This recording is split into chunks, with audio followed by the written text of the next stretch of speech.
love singing with my daughter. She's 2.5, but she also loves music, and I love singing with her. So I can't wait till she gets old enough that we can start harmonizing and stuff. I'm so jealous that you got to do that. Yeah, she loves to sing. So you partnered with Fuge on the album Oy Vey, Another Christmas Album. There is a long history of Jewish songwriters making Christmas music. I might even do an episode about this because a lot of people don't know this. Why do you think that Jews are so drawn to writing Christmas music? Well, I actually had this album idea about a decade ago, and I had approached a couple of different producers, and he was the first person that was like, that is so cool. Yes, let's do that. He's not Jewish. He was like, let's do it. And so it's a concept album because you have to get behind the fact that we're celebrating Jewish songwriters that write Christmas music. And to answer your question, I think the reason is because, well, I know that the reason is because the music industry was one of those quote unquote dirty jobs that only Jewish people could get back in the day. The entertainment industry, the garment industry, music industry, those were undesirable jobs. These were jobs that like Christian people would look down on people in those industries. And, you know, whether you like it or not, there are a ton of Jewish people in entertainment and in the clothing business. And this is the reason why. When people spread these tropes like that we run it, we're like, kind of. Like, we don't because it's really, the only thing like, we were allowed to do. Yeah, and so naturally, if you started an industry pretty much and made it successful, there's going to still be a lot of people from that group in it. So that's why Jewish songwriters were trying to assimilate, and they wanted to write songs that they felt were very patriotic. And at the time, Christmas songs were very patriotic. And I don't think it's that they wanted to write songs because they wanted to celebrate Christmas, but it was a job and it paid very well. And it was something that they can contribute and say, hey, I am a part of America too, and I belong. And I think when you're an oppressed community or you're othered in any sort of way and you're from a marginalized community, the sense of belonging is so important. So I think that's what these Jewish songwriters had in mind when they were contributing their talents for your very favorite Christmas songs. A lot of your music incorporates your Jewish heritage. You've written songs about everything from Sukkot to Cholent. Do you approach these songs differently? No, not at all. It's just like any other song. I'm not very religious, to be honest. I'm not like I don't really go to temple. I mean, I go to temple all the time, but I don't like go to temple. Yeah, you're performing or doing concerts or working with kids. I'm more of a cultural Jewish person that's connected to my heritage and proud of my heritage. I stand up for my people, and that's very important to me. Denouncing anti-Semitism, that's the Jewish values. That's what makes me Jewish. So when I'm writing a song, whether it's about the environment or whether it's about getting dressed for the winter, like there's always this underbelly of my values baked into all of my songs, and those are Jewish values. So if it's about Sukkot, then luckily I had like a very good Jewish education with incredible music teachers like Susan Shane Linder and Jackie Burney, and I've attended music conferences. So like I know about holidays, and I know about, through teaching in nursery schools at Jewish schools, all of the content, and it's just really inspiring to contribute in a musical way. Do you think that music is an important part of Jewish education? And if so, why? I think it's an important part of every education. There's something that happens with music that it switches something on in the brain, and people are able to memorize words better. They're able to remember facts and dates. And I remember in school when I was growing up, if I had to remember anything, if it wasn't to a song, it wasn't going to stay in my brain. So, yeah, no, I think it's very important. No, that makes complete sense. Your newest album, Freedom, spelled Freadom, like read, is songs inspired by banned books. This is an issue that is happening a lot in school districts right now. What are some of your favorite banned books? I love Mouse. I did a book report on Mouse when I was in elementary school. We have it. I can literally see it right now on my bookshelf. And My husband's handing it to me. What are some of your favorite band books? You know, it's funny because in my research, I wasn't concentrating so much on the band books for adults. I was really concentrating on children's picture books because I have an 8-year-old. And when I started coming up with this idea, she was still very, very much reading picture books. She's kind of onto chapter books now. Mm-hmm. But my research was really revolving around banned children's picture books. So I have so many, but one of our favorites that was banned is by Amanda Gorman, and it's called Change Sings. And it's a beautiful book about all of these different kids, and they all join this line, and they're, you know, there's a kid from all different backgrounds and cultures. There's even a kid wearing a yarmulke in this book, and that was banned, and there's really nothing in it except, just cultural differences and coming together and acceptance and singing together, literally making a song together. People are threatened right now by anything that celebrates cultural diversity and different heritages and backgrounds. There are fringe groups that are heavily funded by right-wing political groups like Moms for Liberty, for example. And the way that the laws are set up in certain states right now, their governors, they're very, very vague. And so the way that they're stated is if it's offensive material. I mean, anybody can be offended by anything. Anything is offensive, right? And so what they're doing is taking advantage of these vague laws, and all they need to do is fill out one form, and they fill out the form, and then it gets yanked off of the shelf. Now, I'm from Miami. I've seen and heard what's been going on down there for a very long time. The classrooms have taken all of the books out of the classroom and put them into storage or the basement. Well, there's no basements in Miami, but some sort of like room where they can be evaluated by who, I don't know, but like certainly not anybody that's going to be rooting for books that celebrate diversity. And so kids don't have books in their classroom anymore. And if they do, they're very, let's just say monotone. It's very unfortunate, and it makes me sad. I'm a huge reader, so the idea of thinking that something is not appropriate when there's really nothing wrong with it is almost like painful for me, because reading was a way that I learned so much about the world and about myself and what I found interesting. So taking that away from children, you're doing them a huge disservice. Yeah, and my daughter and I, we don't read books just about Jewish people. Like, we're reading books about every different culture because, well, we live in New York City, so we're surrounded by everybody anyway. But even if we weren't, and we were like in some like very white Jewish suburb, we would still be reading these diverse books because that's your window to the world.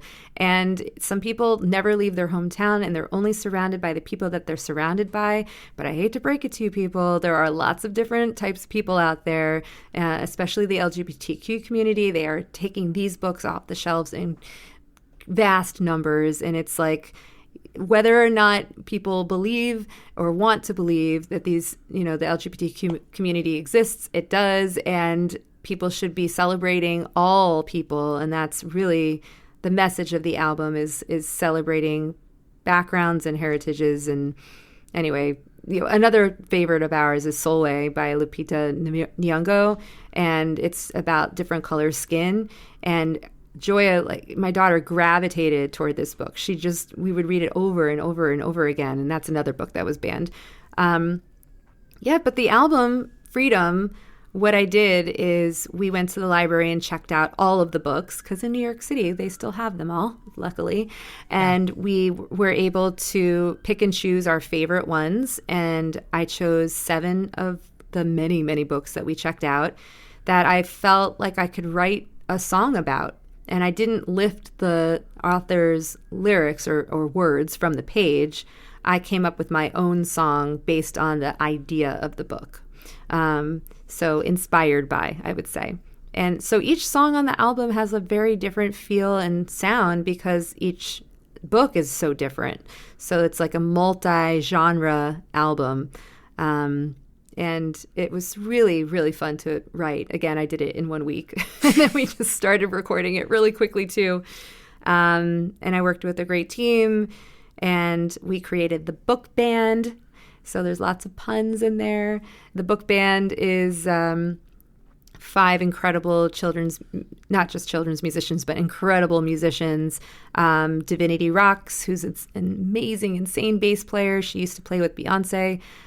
Saul Paul is an incredible singer out of Austin, Texas, and he does his own children's music and inspirational. He has his own brand of water called Change Water. He's amazing. There is Cheryl B. Englehart, and she is a piano player on the album, but she's also just an incredible new age artist, and she writes beautiful classical music as well. And there is Oran Etkin, who's a clarinet player, and he's actually living in Brazil right now, and he's a brand new daddy. And I'm forgetting somebody. Who am I forgetting? Oh my goodness. I can't believe. Regina Carter. She's like an insane jazz violinist. And so she is part of the book band too. And not to be forgotten. She's an amazing, amazing musician. So yeah, the book band made freedom. Freadom. Stop banning our books. That's right. Stop banning our books. Stop banning our books. Stop banning our books. Stop banning our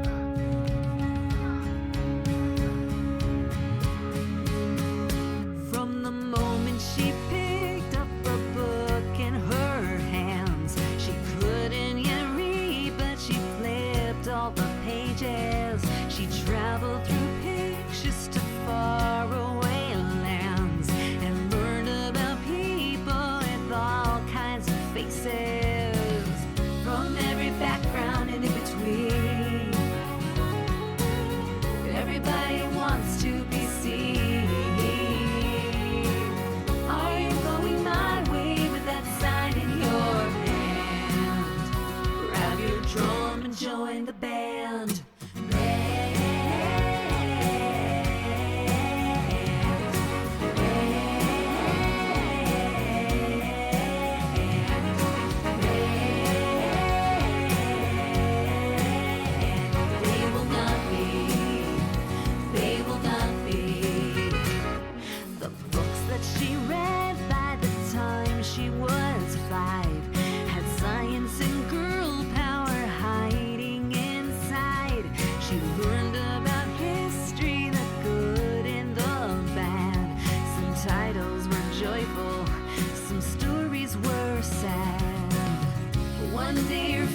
Books were gone, so her classmates wrote some letters, and her mother wrote this song.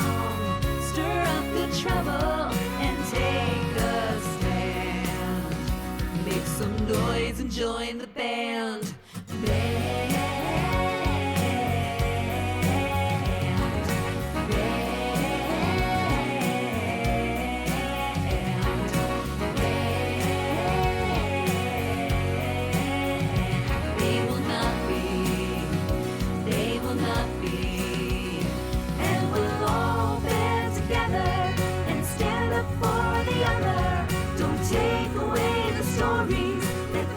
About each other, freedom of expression, the right to receive.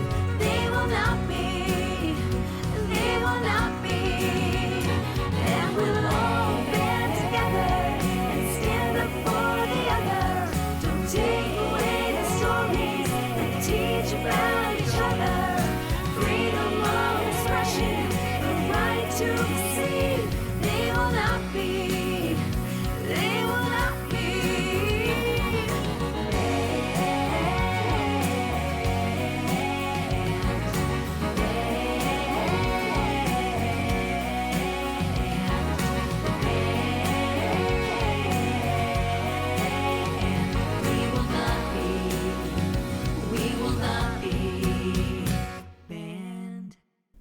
So you've already recorded with your daughter. Does she show an interest in pursuing a career in music?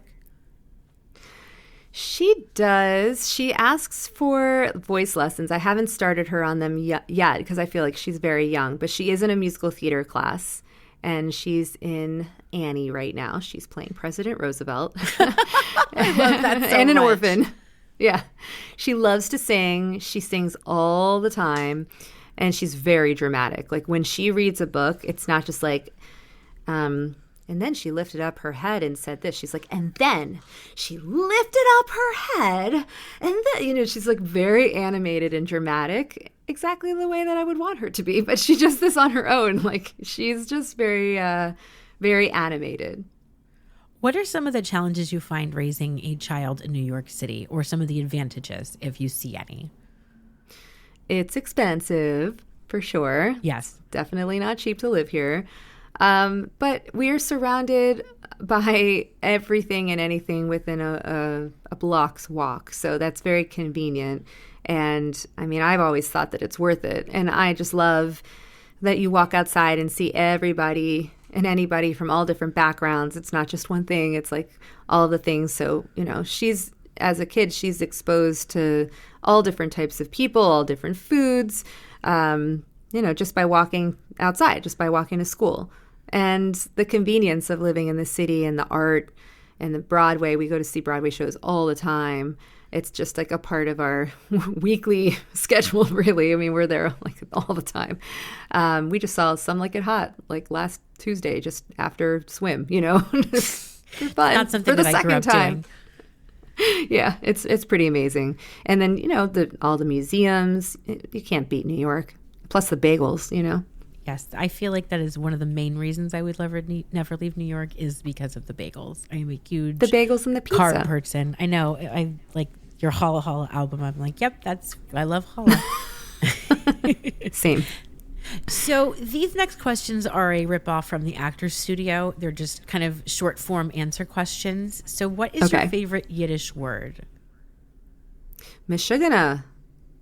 It's a good one. Do I need to elaborate, or is it just like a one word? You can it could be super short. What is your favorite Jewish holiday? Purim, because Esther saved everybody. If you were to have a bat mitzvah today, what would the theme be? Ooh, that one's hard. It might even be the same. It would just be the same with the pink and teal. It's kind of funny. Yeah, I'm bringing it back. Pink and teal. What profession other than your own would you want to attempt? I honestly don't have anything else that I would want, nor am I qualified to do. I think maybe a music therapist is the only thing I would consider. If heaven is real and God is there to welcome you, what would you like to hear them say?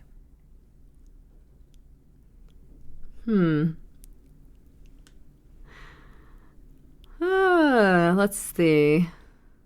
Nice job. If someone was interested in checking out your albums, especially some of the earlier ones, how would they get access to that? And if they wanted to check out your newest album, Freedom, what would be the easiest way to get a hold of it?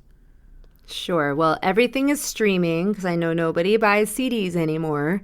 But if you do want to buy a CD for the majority of my albums, you can do that directly through my website.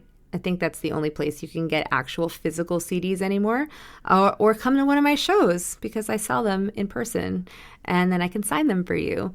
I think kids are the ones that still buy these physical CDs because they like to flip through the art booklet and they like to hold it. So I feel like we're like the last genre where parents are like, thank goodness you still have CDs. But everything is streaming. You can find me on Spotify and Amazon Music and all of the Apple Music. I would say buying directly from the artist is always preferred over streaming. And if you're going to stream, which is fine, that's exactly what I do. I stream on Spotify, but I always try to give the artist some sort of donation because making albums, as I mentioned before, is very expensive. So, you know, send a little Venmo payment of like 10 or 20 bucks to the artist, and that's what I usually recommend. And then as far as Freedom, the album Freedom, that one I did not make physical copies, nor did I make any for Oy Vey, Another Christmas Album. So that you can find online. You can purchase it on iTunes. You can stream it and then send Fuchs and I a couple bucks, little shekels. Well, thank you so much for joining me, Joanie. It has been a pleasure talking to you. And if you're interested, check out Joanie's website where you can access all her music. Thank you so much for having me. 6 generations, one song that they passed along. Hear tell how they sing it out. You can hear the people shout Ashe as they're singing strong. Sometimes life gives you mountains, sometimes valleys low. Sometimes you'll face the rising sun, sometimes the winds will blow. Healing words and melodies, with hearts open wide. Ancestors' wisdom is guiding me through the journey of life. 6 generations, one song that they passed along. Hear tell how they sing it out. You can hear the people shout Ashe as they're singing strong. Sing with the victory, your head held high. Sing when hope is gone. Don't stop believing, keep passing it down. Keep pushing on, keep on, keep on, keep on. 6 generations, one song that they passed along. They tell how they sing it out. You can hear the people shout Ashe as they're singing strong. Lift every voice and sing to learn and heaven ring. Ring with the harmonies of liberty. 6th generation, that's a long time. My family tree reaches up so high. It's in my DNA, yeah, I'm so fly. All praises due to the Most High. I say so be it. Big facts, I believe it. Hear the plan that we're speaking. Lend a hand and keep leading. We gon' walk together, we gon' talk together. My generation is forever, forever and ever and ever. Through my ancestors, keeping the fight, passing the light. We gon' keep moving and grooving, alright. Passing the torch from the fire so bright. Keeps us alive, keeps us alive. 6 generations, one song that they passed along. They tell how they sing it out. You can hear the people shout Ashe as they're singing strong. Oh, 6 generations, one song that they passed along. They tell how they sing